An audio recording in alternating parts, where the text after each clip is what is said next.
Assalamualaikum warahmatullahi wabarakatuh. Jumpa lagi dalam aktivitas kuliah online dalam mata kuliah Dasar Besar Pemasaran, teman-teman. Mudah-mudahan teman-teman masih semangat ya di akhir-akhir perkuliahan menuju UAS. Ya, kita masih ada beberapa chapter yang harus kita bahas. Gitu ya, dimana minggu ini kita akan membahas mengenai chapter 18 yang berkaitan dengan competitive advantage. Ini juga kemarin sudah sempat dibahas sedikit ya dalam materi chapter 17, namun ini akan semakin menambah pengetahuan dan insight-insight kalian tentang kondisi persaingan di pasar gitu ya. Oke. Nah, yang dapat kita pelajari dalam aktivitas materi kuliah hari ini ada 3. Yang pertama adalah competitor analysis gitu. Jadi kita apa saja yang perlu kita perhatikan berkaitan dengan kompetitor gitu ya. Kemudian kompetitor tersebut harus kita analisis. Kemudian yang kedua, strategi-strategi yang bisa kita gunakan agar kita bisa unggul dalam kondisi persaingan. Dan yang ketiga adalah bagaimana cara menyeimbangkan posisi bisnis kita kepada posisi customer dan juga kondisi persaingan yang ada. Gitu. Jadi kita harus balance antara customer oriented dan competitor orientation. Oke, ini adalah 3 topik bahasan yang akan kita kaji dalam pertemuan materi kuliah hari ini. Oke, langsung masuk ke materi. Di sini diberikan sebuah gambaran gitu ya, bahwa saat ini kondisi perusahaan dan kondisi persaingan itu memang sangat kompetitif gitu ya. Competitive advantage require delivering more value and satisfaction to target consumer than competitors do. Nah, di sini disebutkan yang namanya keunggulan kompetitif itu adalah mendeliver yang namanya value gitu ya dan juga satisfaction kepada consumers. Nah, itu yang harus kita lakukan dalam aktivitas bisnis. Manakala kita mampu gitu ya mendeliver value dan satisfaction lebih baik daripada kompetitor, maka kita yang akan dipilih oleh customer gitu ya. Karena yang namanya pasar itu kan ibaratkan medan pertempuran ya, banyak banyak pertarungan di sana gitu ya. Banyak pemain di sana. Sehingga untuk memperebutkan pasar kita perlu melakukan segala sesuatu yang terbaik yang sekiranya akan kita keluar sebagai juara. Nah, dalam aspek pemasaran yang dimaksud dengan yang terbaik itu adalah kita mampu mendeliver more value and satisfaction to consumers gitu ya, dibandingkan dengan yang dilakukan oleh competitors gitu ya. Kemudian di sini competitive marketing strategies are how companies analyze their competitors and develop value-based strategies for profitable customer relationship. Nah, yang namanya competitive marketing strategi itu adalah bagaimana caranya yang namanya perusahaan itu menganalisis kompetitor mereka dan mengembangkan sebuah strategi yang berorientasi kepada nilai value based untuk capaiannya adalah mendapatkan profitable customer relationship gitu ya, hubungan antara customer dengan produser yang profitable gitu. Oke. Nah, ini terdapat 3 fase yang dapat dilakukan bagaimana caranya kita melakukan analisis kompetitor ya. Jadi di sini competitor analysis itu adalah sebuah proses mulai dari mengidentifikasi, mengukur, menilai dan memilih kompetitor. Itu jadi yang namanya analisis itu tidak hanya mencari informasi, tidak hanya mengidentifikasi, tapi sampai kepada kita memilih gitu ya. Oke. Yang pertama ini adalah identifying the company's competitors gitu ya. Nah, di sini aspek yang pertama ini adalah kita mengidentifikasi siapa saja yang dianggap sebagai pesaing bisnis kita gitu ya. Terdapat beberapa aspek yang dapat digunakan sebagai indikator bahwa A, B, C ini merupakan kompetitor kita. Kemudian yang kedua, setelah kita mengidentifikasi, kita masuk ke dalam fase assessing competitors. kita menilai gitu ya, kita menilai, kita mengukur kompetitors kita itu seperti apa. Mulai dari tujuan mereka, mulai dari strateginya, kemudian kekuatan dan kelemahan mereka, serta reaksi-reaksi mereka yang pernah mereka lakukan itu seperti apa. Jadi di sini kita melakukan penilaian berdasarkan aktivitas ini ya, apa namanya, intelijen ya, marketing intelligence. Kemudian setelah kita mengukur, kita dapat memilih gitu ya, kita dapat memilih kompetitor mana yang harus kita attack, harus kita counter. Kemudian kita juga harus mampu menentukan kompetitor mana yang harus kita hindari gitu ya. Kalau misalnya kita belum siap melakukan counter attack, ya kita minimal kita bisa menghindar gitu ya. Itu yang namanya competitor analysis, identifying, assessing, dan selecting. Oke, berikutnya akan diperjelas lagi mengenai identifying competitors gitu ya. Jadi uh, terdapat beberapa hal yang bisa kita lakukan untuk mengidentifikasi siapa sih kompetitor bisnis kita gitu ya. Jadi yang namanya kompetitor itu tidak hanya mereka yang menciptakan produk dan jasa yang sama dengan kita, tapi banyak hal gitu ya. Di sini disebutkan bahwa competitors all firm making the same product or class of product. Gitu. Jadi bukan hanya sekedar produknya yang sama ataupun klasifikasi produk yang sama, tapi terdapat hal-hal lain yang perlu kita kaji lagi supaya bisa menentukan kompetitor kita itu nggak hanya itu loh, nggak hanya berdasarkan produk saja loh gitu. Karena kalau misalkan kita menganggap kompetitor kita hanya dilihat dari berdasarkan klasifikasi produk gitu ya, kita bisa masuk ke dalam penyakit yang namanya adalah competitors myopia. Kita tidak mampu mengidentifikasi kompetitors kita. Maka untuk memperluas jangkauan kita, memperluas vision kita gitu ya, supaya kita mampu melihat competitors gitu ya, kita bisa menggunakan eh, dua cara gitu ya.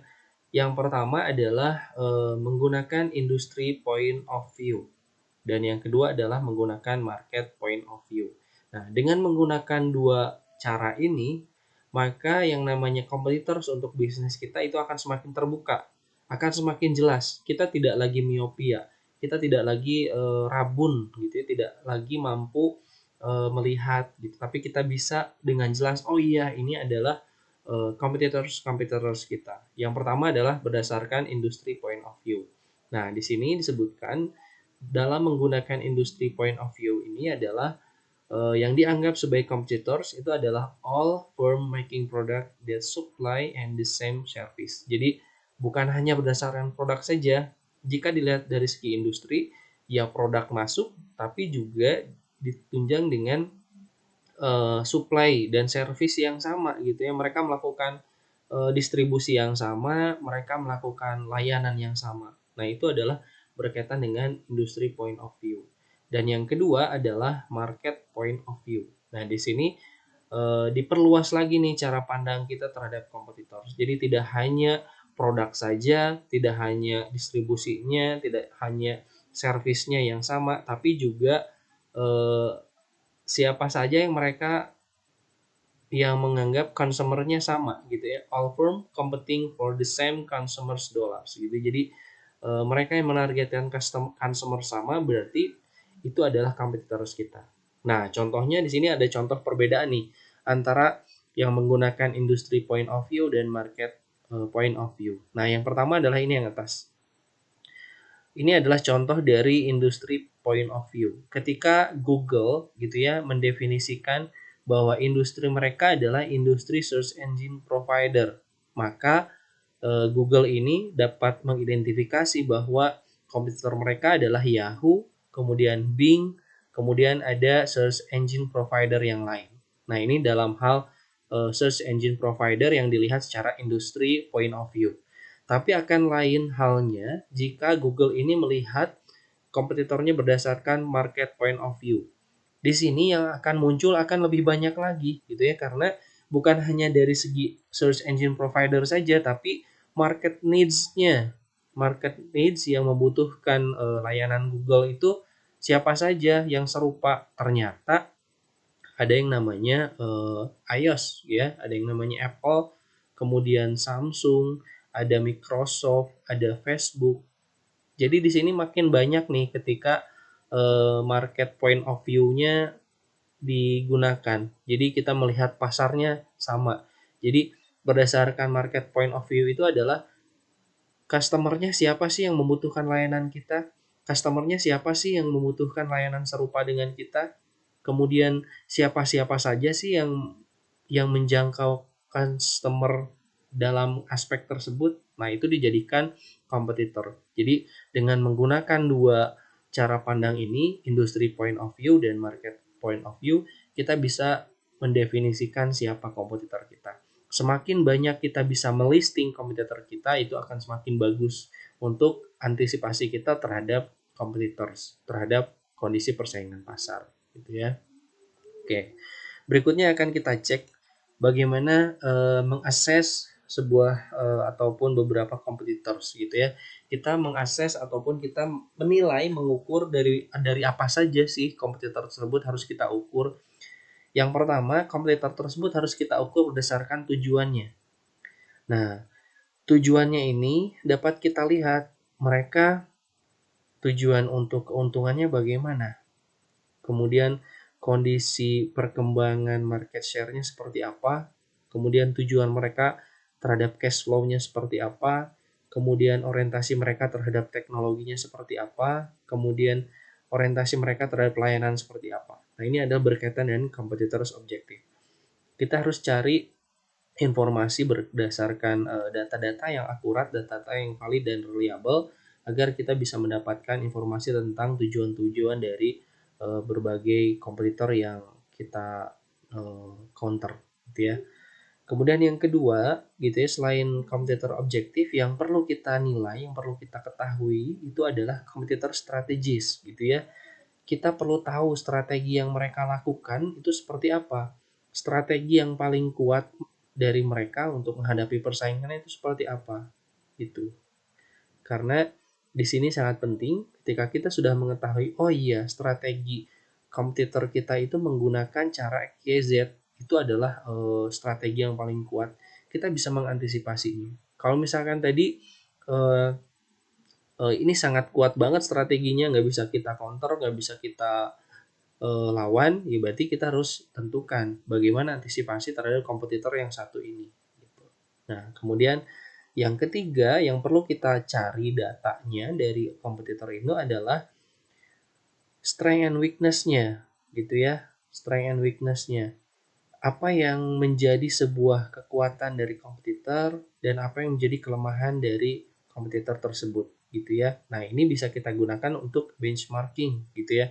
Kalau dia kuatnya bidang apa, oke, kita cari tahu, kita cari cara bagaimana supaya kita bisa kuat seperti dia.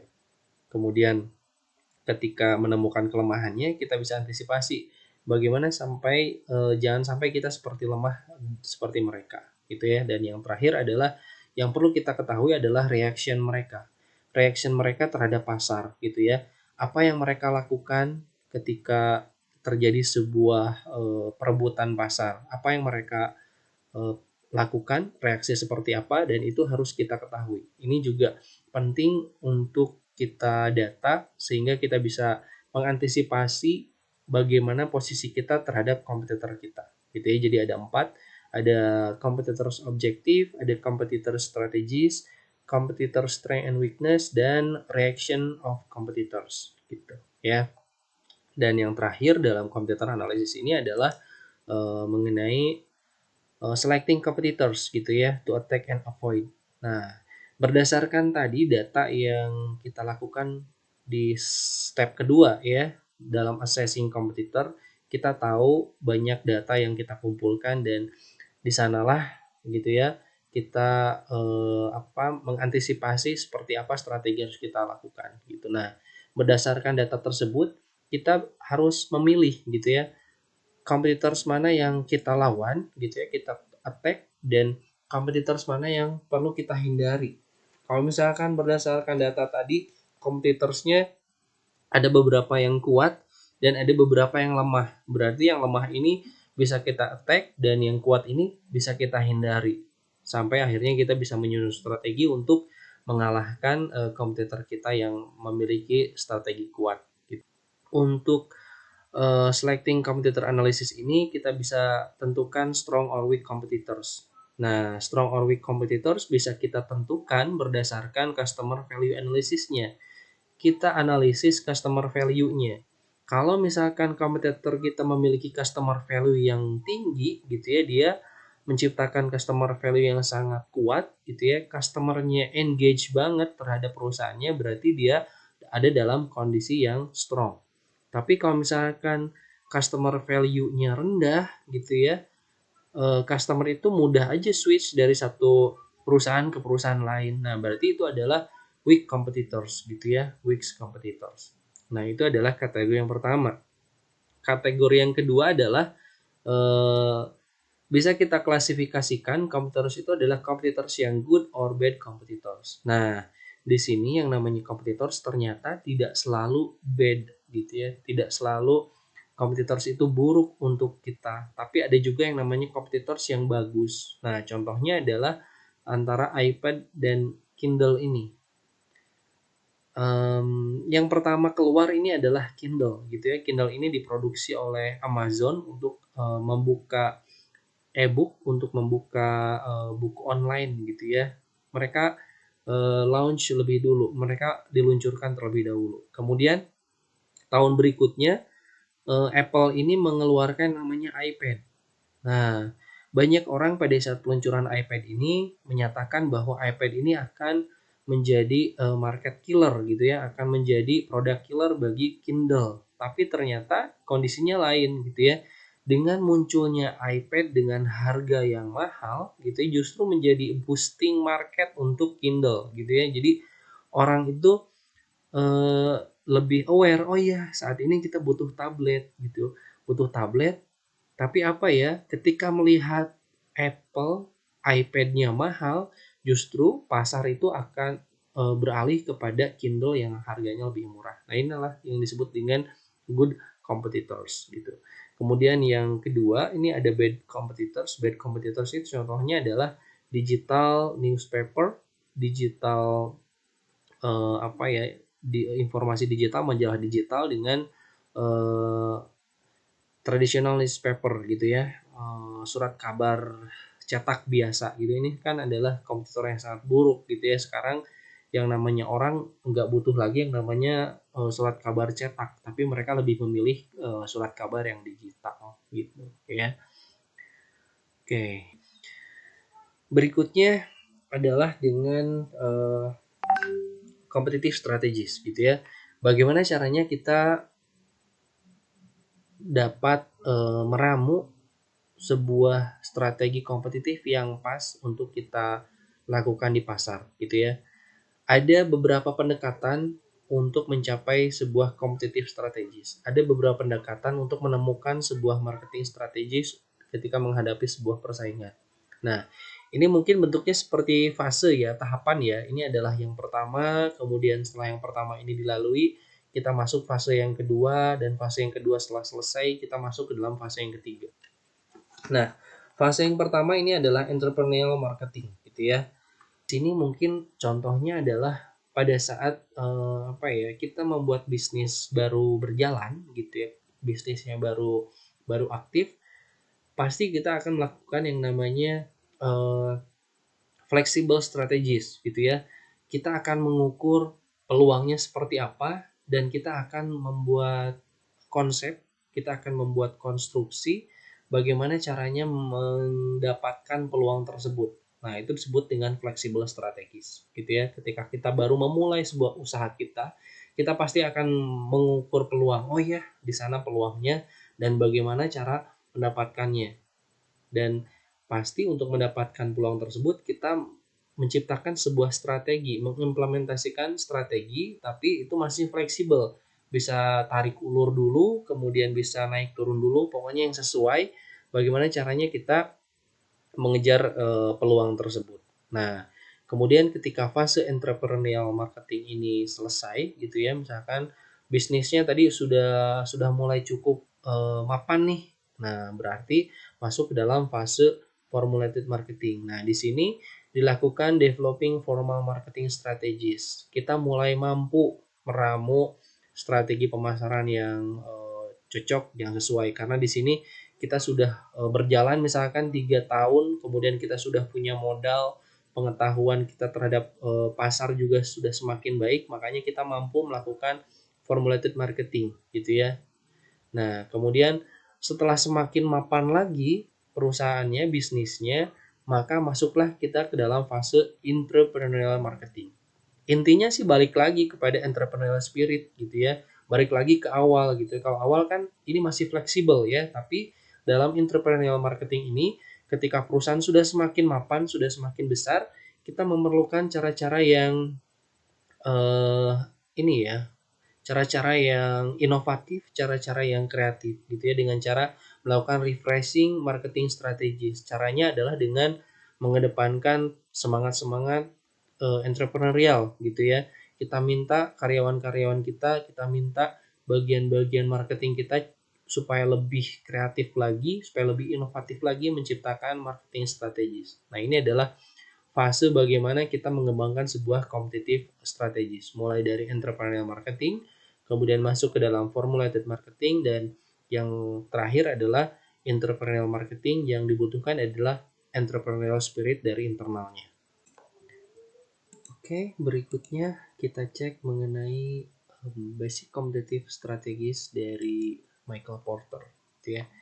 Michael Porter merekomendasikan terdapat 3 strategi yang dapat kita lakukan agar kita mampu menciptakan sebuah competitive advantage ataupun competitive strategies gitu ya. Ada yang pertama itu ada differentiation, strategi differentiation. Yang kedua ada cost leadership, dan yang ketiga ada fokus. Fokus ini ada 2 ya, ada differentiation focus dan cost focus gitu. Nah, dari Porter ini mengembangkan strategi ini berdasarkan strategic target dan juga strategic advantage gitu ya. Nah, di sini berdasarkan marketnya, target scope-nya adalah broad target gitu ya. Ini target market yang sangat luas. Kemudian di sini adalah target market yang kecil ataupun yang spesifik gitu ya. Nah, manakala kita ingin melakukan strategi kompetitif di target pasar yang sangat luas, kita bisa melakukan yang namanya differentiation gitu ya. Differentiation.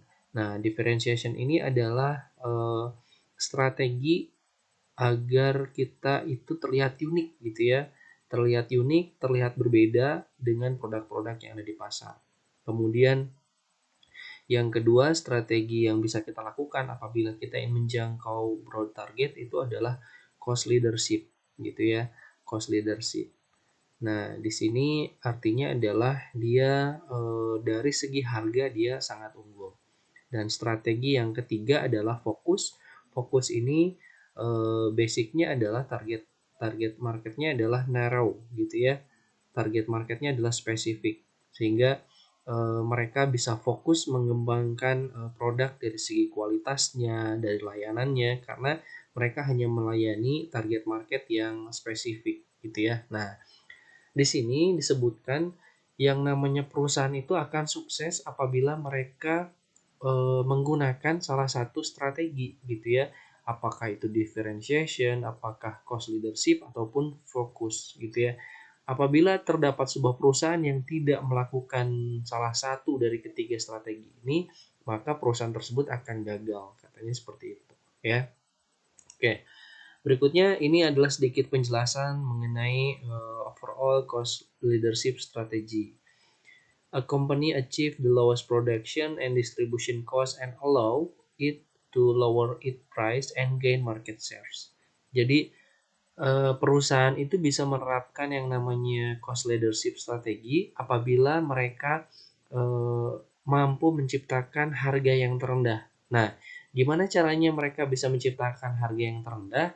Berarti mereka bisa memangkas pola produksi dan pola distribusinya gitu ya. Mereka bisa memangkas biaya produksi dan biaya distribusinya sehingga mampu menawarkan harga jual yang sangat rendah sehingga mereka eh, di apa dan mampu meraih market share gitu ya. Mereka dijangkau oleh customer tertentu karena harganya sangat murah dan karena itu mereka pasti mendapatkan yang namanya market share. Nah, contoh perusahaan yang menggunakan cost leadership ini adalah Lion Air ya. Lion Air itu mereka mampu menjual tiket pesawat dengan murah gitu ya. Lion Air itu menerapkan cost leadership strategi. Kenapa mereka bisa murah? Karena mereka memangkas biaya produksinya. Mereka memangkas biaya produksinya itu tidak ada yang namanya konsumsi selama perjalanan, tidak ada makan, tidak ada minum gitu ya. Kemudian tidak ada juga apa ya aplikasi ataupun tidak ada layanan untuk memilih tempat duduk gitu ya. Jadi ketika kita beli tiket Air Asia ataupun Lion Air itu tempat duduknya ditentukan oleh mereka sehingga itu mampu memangkas biaya produksi dan juga biaya distribusi sehingga Air Asia dan Lion Air ini mampu memberikan harga yang murah. Kemudian contoh yang lain dari cost leadership strategi ini adalah Walmart. Walmart itu adalah retail raksasa yang mampu memberikan harga termurah setiap hari. Mereka mampu memberikan harga termurah karena mereka mempunyai jaringan supply chain yang sangat bagus, gitu ya. Jaringan distribusinya sangat bagus, jadi ketika barangnya habis akan otomatis terganti dan barangnya fresh dan barangnya murah karena proses distribusinya cepat, gitu. Nah, kemudian yang kedua adalah differentiation strategy. When a company concentrate on creating a highly differentiated product line and marketing program, so it comes across as an industry class leader. Nah, di sini disebutkan bahwa yang namanya strategi diferensiasi itu adalah ketika sebuah perusahaan itu berkonsentrasi gitu ya. Concentrates on creating a highly differentiated product line gitu ya. Berkonsentrasi untuk menciptakan lini produk gitu ya. Nah, karena mereka sudah berkonsentrasi, maka mereka mampu membuat program pemasaran yang berbeda gitu ya, marketing program yang berbeda sehingga mereka mampu menjadi sebuah leader dalam kelas-kelasnya gitu ya. Nah, contohnya yang menggunakan differentiation strategi ini adalah Starbucks ya. Starbucks itu mampu menjadi leads di industri beverage ya, food and beverage karena mereka memiliki pembeda yang sangat jelas. Tidak ada kompetitor yang menyaingi konsep dari Starbucks. Jadi mereka menjadi kedai kopi yang sangat berbeda dengan kedai kopi yang lain. Kemudian yang ketiga itu adalah fokus strategi. Fokus strategi ini terjadi ketika sebuah perusahaan memfokuskan upayanya untuk melayani hanya beberapa segmen dalam skala yang kecil gitu ya. Is when a company focus its effort on serving few market segment well rather than going after the whole market gitu ya. Jadi fokus strategi ini dilakukan oleh perusahaan yang mereka justru hanya memilih beberapa segmen saja, memilih segmen kecil untuk dilayani. Karena itu mereka bisa fokus mengembangkan kualitasnya, mengembangkan relationship dengan customer-nya gitu ya. Contoh perusahaan yang menggunakan fokus strategi itu adalah Harley Davidson gitu ya. Mereka fokus di produk quality mereka dan dari segmen kalangan atas gitu ya. Contohnya yang lain adalah mungkin Apple juga bisa masuk ke dalam fokus strategi dan juga BMW juga bisa masuk ke dalam fokus strategi gitu ya. Nah, ini adalah 3 strategi dari Michael Porter, yaitu ada cost leadership, ada differentiation dan juga ada fokus strategi. Nah, sebetulnya terdapat strategi-strategi lain ya yang dapat mampu mengantarkan bagaimana perusahaan kita mencapai mampu menemukan sebuah kompetitif strategis gitu ya. Ada beberapa strategi. Strategi lain ini disebutkan oleh Michael Tracy and Fred Wiersema gitu ya. Nah, untuk menciptakan sebuah competitive strategis katanya kita harus melakukan 3 aspek. Yang pertama adalah operational excellence gitu ya. Kita mampu menciptakan sebuah proses operasi yang sangat excellence ya, sangat sempurna. Kemudian yang kedua dengan melakukan yang namanya customer intimacy, kita harus selalu dekat, akrab dengan customer gitu ya. Kita harus selalu melakukan yang namanya customer oriented. Dan yang ketiga adalah kita berorientasi kepada product leadership. Kita harus mengedepankan produk-produk kita itu produk yang bagus, produk yang berkualitas. Maka dengan 3 value of discipline ini katanya kita mampu menciptakan sebuah competitive strategis gitu ya. Nah, kemudian dari competitive strategis ini akhirnya akan mengarah kepada sebuah posisi persaingan di pasar gitu ya. Siapa yang menjadi market leader, siapa yang menjadi challenger, siapa yang menjadi follower, dan siapa yang menjadi market nichers gitu. Nah, yang disebut sebagai market leader itu manakala mereka mampu memperoleh sebanyak 40% pangsa pasar gitu ya. 40% itu dimiliki oleh market leader. Kemudian market challengers itu manakala mereka mampu meraih 30% pangsa pasar, kemudian market followers itu 20%, 20% pasar itu dimiliki oleh market followers, dan market nichers itu 10% gitu ya, 10% dari proporsi total semua market mereka layani gitu ya, itu disebut oleh market nicher, ada 10% gitu ya. Nah, contohnya di sini misalkan yang market leader ini itu adalah Coca-Cola gitu ya. Coca-Cola market leadernya, market challengersnya adalah Pepsi, kemudian market leadernya ini adalah misalkan Indomie ataupun Indofood, kemudian market challengersnya itu adalah mie sedap ataupun Wings Food ya. Nah, contohnya juga masih banyak sepertinya contoh-contoh yang lain. Nah, kemudian apa yang dilakukan, bagaimana strategi mereka ketika mereka sudah menjadi market leader, ketika mereka saat menjadi challengers, atau bahkan pada saat mereka menjadi follower. Strateginya apa sih yang mereka lakukan gitu ya, reaksinya apa yang mereka lakukan. Nah, ini adalah contohnya di sini ya teman-teman ya, contoh reaksi, contoh strategi yang dilakukan oleh market leader, market challenger, follower, dan juga niche.